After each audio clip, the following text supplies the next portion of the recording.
राष्ट्रवादी शरदचंद्र पवार पक्षामध्ये प्रदेशाध्यक्ष बदलाच्या चर्चा सुरू झालेल्या आहेत। जयंत पाटलांसमोरच पदाधिकाऱ्यांनी प्रदेशाध्यक्ष बदलण्याची मागणी केलेली आहे। कार्यकर्त्यांना वेळ देणारा अध्यक्ष असावा, पदाधिकाऱ्यांनी ही भूमिका मांडली आहे। मराठा सोडून इतर समाजाच्या नेत्याला संधी देण्याची ही मागणी यावेळी करण्यात आली आहे। मुंबईतील राष्ट्रवादी शरदचंद्र पवार पक्षाच्या बैठकीत अध्यक्ष बदलण्याची मागणी आता जोर धरू लागली आहे।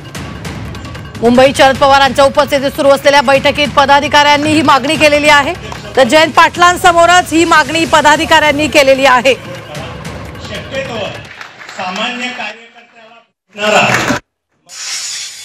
जे कोणी अध्यक्ष असतील, म्हणजे जयंत पाटील साहेब कंटिन्यू होत असतील तर ते असतील, नाहीतर नवीन जे कोणी प्रदेशाध्यक्ष आणि जयंत पाटील साहेब हे बऱ्याच राज्याची जबाबदारी तिथे घेणार असतील तर त्यांच्या मार्गदर्शनाखाली माझ्यासारख्याला छोटी मोठी जबाबदारी दिली गेली तर नक्कीच आवडेल।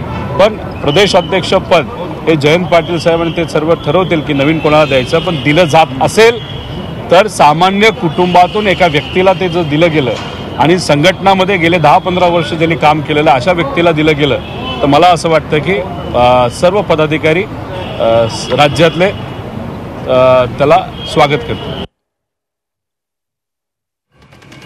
तर आपण पाहतोय यावेळी राष्ट्रवादी शरदचंद्र पवार पक्षामध्ये प्रदेशाध्यक्ष बदलाच्या चर्चा सुरू झाल्यात। या संदर्भात ताजे अपडेट देत आहेत आपल्या प्रतिनिधी सीमा। आणि सीमा, सध्या काय नेमकं सुरू आहे? आज बैठकीत काय काय घडलं आणि पदाधिकाऱ्यांनी काय मागण्या केल्या? रुबीना, आपण जर बघितलं तर कालपासून शरदचंद्र पवार पक्षाच्या आढावा बैठकीला सुरुवात झालेली आहे। काल पहिल्याच दिवशी उपस्थित पदाधिकाऱ्यांना संबोधित करताना पक्षाचे सर्वेसर्वा शरद पवार यांनी पुढील 15 दिवसात पक्षामध्ये मोठे बदल करण्यात येतील असे संकेत दिले होते आणि त्यांना संबोधित केलं होतं। आणि आज उपस्थित पदाधिकाऱ्यांची पुन्हा एकदा बैठक जी आहे ती सुरू झालेली आहे आणि बैठकीमध्ये वेगवेगळ्या जिल्ह्यातून जे पदाधिकारी YB सेंटर येथे दाखल झाले आहेत बैठकीमध्ये त्यांचं मत जाणून घेण्याचा प्रयत्न शरद पवार हे स्वतः उपस्थित राहून प्रयत्न करत आहेत। तर त्यामध्ये आपण लोकसभेत आणि विधानसभेत आपल्याकडनं कोणती चूक झाली, पक्षामध्ये कोणते बदल केले पाहिजेत, आणखी काय मागण्या आहेत, या सगळ्या मागण्या स्वतः शरद पवार, जयंत पाटील आणि इतर पक्षाचे महत्त्वाचे नेते, आमदार, खासदार हे ऐकून घेण्याचा प्रयत्न करत आहेत। अशात कालपासून खरं तर एक जी चर्चा आहे ती जोर धरू लागलेली आहे की प्रदेशाध्यक्ष सुद्धा बदलला जाऊ शकतो, जयंत पाटील किंवा इतर नेत्याला पुन्हा एकदा संधी दिली जाऊ शकते, एक नवीन प्रदेशाध्यक्ष मिळण्याची शक्यता जी आहे ती वर्तवली जाते। तर अशात आज एका पदाधिकाऱ्यांनी जयंत पाटील यांच्यासमोर आणि शरद पवार यांच्यासमोर एक मोठं वक्तव्य केलेलं आहे आणि मागणी केलेली आहे की जो नेता सहज कार्यकर्त्यांना सहजपणे उपलब्ध होईल असा नेता या पदावरती असावा अशी मागणी केलेली आहे। त्याचसोबत प्रदेशाध्यक्षपदी अशा नेत्याला संधी द्या जो मराठा समाजाचा नाही, इतर समाजाच्या नेत्याला या पदावरती तुम्ही घेऊन या अशी ही मागणी केलेली आहे।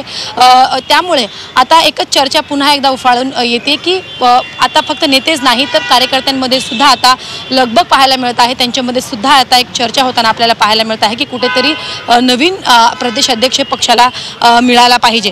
खरं तर आज ही मागणी पक्षाचे सर्वेसर्वा शरद पवार यांच्यासोबत समोर पक्षाच्या पदाधिकाऱ्यांनी सीमा, एकीकडे पदाधिकारी यावेळी प्रदेशाध्यक्ष बदलाची मागणी करतायत, दुसरीकडे नेते म्हणतायत की कोणत्याही बदलाचे सध्या चर्चा झालेली नाहीये। नेमकं काय सुरू आहे? नक्कीच आज सकाळी शरद पवार पक्षाचे आमदार जितेंद्र आव्हाड यांनी माध्यमांशी बोलताना सांगितलं की पक्षामध्ये कोणतेही बदल होणार नाही किंवा प्रदेशाध्यक्ष बदलणार नाही, जयंत पाटील हेच पक्षाचे प्रदेशाध्यक्ष असतील असं त्यांनी सांगितलं। आणि त्याच्या काही मिनिटांनंतरच रोहित पवार यांनी माध्यमांना प्रतिक्रिया दिली आणि जेव्हा माध्यमांच्या प्रतिनिधींनी रोहित पवार यांना प्रश्न विचारला की पक्षामध्ये काही बदल होऊ शकतात का, प्रदेशाध्यक्ष बदलासंदर्भात नक्की पक्षामध्ये काय चर्चा सुरू आहे, तेव्हा मात्र वेगळं एक मतमतांतर या दोन्ही नेत्यांमध्ये दिसून आलं। एकीकडे जितेंद्र आव्हाड असं म्हणाले की प्रदेशाध्यक्ष बदलणार नाही, जयंत पाटील हेच प्रदेशाध्यक्ष असतील, तर दुसरीकडे रोहित पवार यांनी असं म्हटलं की जे गेल्या 15 वर्षापासून पक्षामध्ये जे नेते काम करत आहेत अशा नेत्यांना प्रमुख पदावरती संधी दिली पाहिजे। त्याचसोबत सर्वसामान्य कुटुंबातील नेत्याला जर या अशा प्रमुख पदावरती जर संधी दिली गेली तर याचं स्वागत प्रत्येक जिल्ह्यातून आणि तळागाळातून कार्यकर्ते या निर्णयाचं स्वागत करतील असं त्यांनी म्हटलेलं आहे। त्यामुळे प्रदेशाध्यक्ष एकीकडे बदलण्याची चर्चा सुरू असताना या दोन नेत्यांमध्ये मतमतांतर आपल्याला पाहायला मिळत आहे। निश्चित धन्यवाद सीमा ताजे अपडेट देण्यासाठी.